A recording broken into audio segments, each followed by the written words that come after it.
It's Anthony from Tweetown here. I'm just going to have a quick talk about LG and Google's Nexus 4 smartphone. We've written a review about it. This is just going to go over a bit of the physical design and just my thoughts on the device itself. I've used it for about 4 or 5 days now. Coming from a Galaxy S2, using Galaxy S3 and the Note, Samsung Note I've reviewed, and a handful of other phones, iPhone 5 included, 4S. This is definitely by far the best smartphone I've reviewed or personally used. I would go as far as saying it's probably the best Android phone on the market. It's the best spec, it's the best price at $349 in the US for the 16 gig version. Inside we've got a quad-core processor from Qualcomm, Snapdragon S4 Pro. We've got 2 gig of RAM, which is actually pretty good to see in a smartphone these days. The display is 1280 by 768. It's an IPS LCD. We've got 318 pixels per inch, which is quite good, up to Retina kind of level. The biggest probably selling point of this software-wise is it comes with Android 4.2 Jelly Bean, which is Google's latest version of Android. It's not too much different to Android 4.1, except for a couple of features like Photosphere, which takes 360-degree photos. It's a very, very good smartphone. It looks good. It's got kind of like curved glass. You can't see it in the video or on the pictures, but curved glass right here on the edge, which feels really, really smooth to the touch. The screen is very sensitive when you're moving it, just as sensitive as what the Nexus 7 is. On the back, they've got like a digital kind of print. You should be able to see it. See it there as it reflects. Looks like raindrops, kind of. It's a really, really nice look. The camera is actually flush with the Nexus back end or back glass, which is actually another nice bit. It's only the flash that sticks out. It's fast on here. I'm just running my usual apps, and I can go in and out of menus and stuff, which is just obviously normal. But I can go in and out of apps, and it just doesn't even feel like it slows down. It keeps going and going, which is really, really impressive. Battery life, getting about a day out of it now. I've been noticing the more that I charge it, like once a day, that extends my use for another day a little bit more. But it is a really, really nice phone. I highly recommend it to anyone.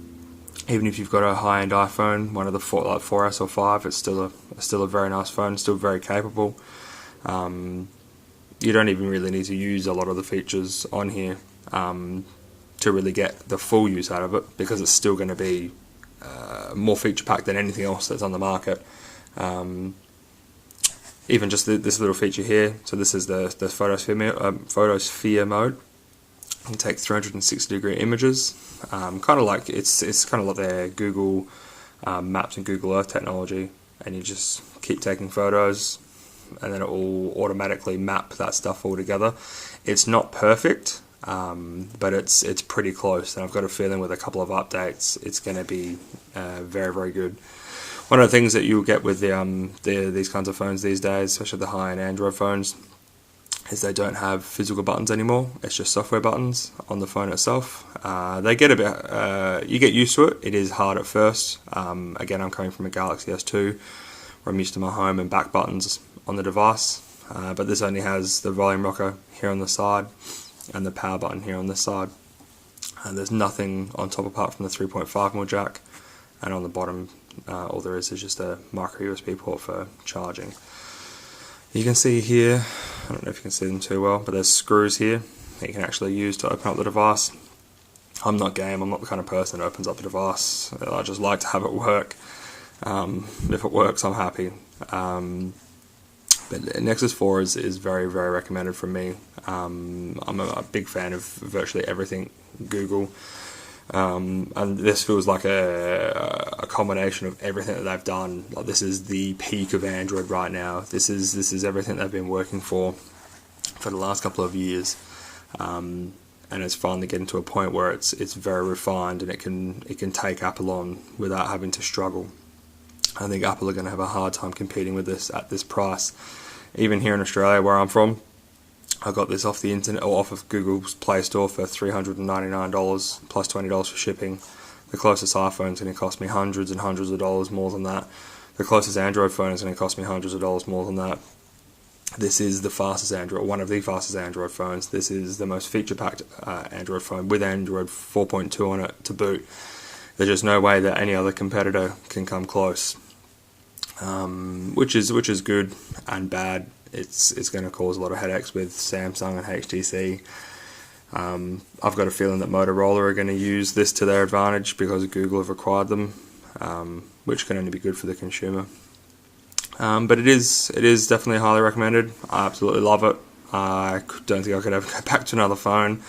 One of the best features I do like is Google Now, which you've probably seen me talk about on the Tweaktown News and on my review of Android 4.1 Jelly Bean. It's mainly a collation of all of the data that you use.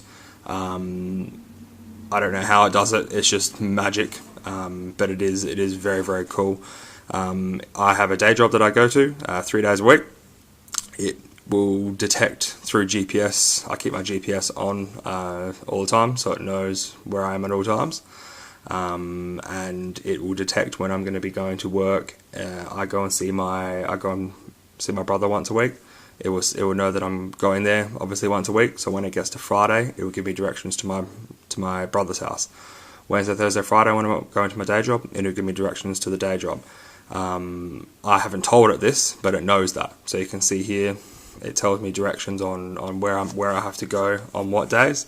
Parents and work, which are about the same distance away from each other. I have, again, no idea how it knows this, but this is one of the big features of Google Now.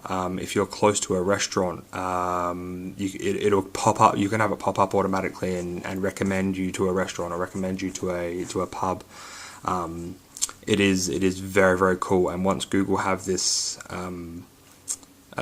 taking more and more and more information, it's going to be amazing, because this is the stuff that's going to be baked into their Project Glass, the augmented reality.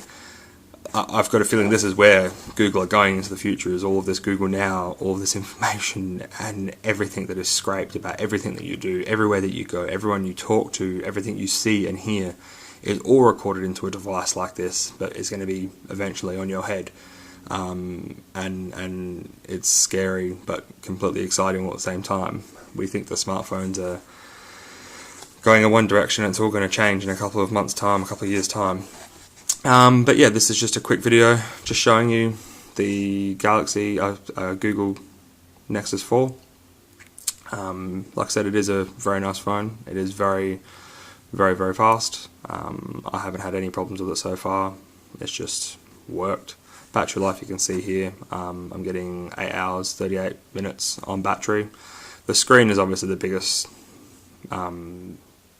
user of the battery life itself, but it is 4.7 inch 768 by 1280 display, so it is going to use a fair bit of power, but the rest of the operating system doesn't use that much. And I'm a pretty medium type user. I don't use a lot of games, or I don't play any games, I should say. All you can see is I use Spotify, Facebook, Google services, which is all stock on the phone anyway, SMS, Google Chrome. That's about it. Take a look at the review. If you've got any questions, leave us a comment on the review. Thanks for watching.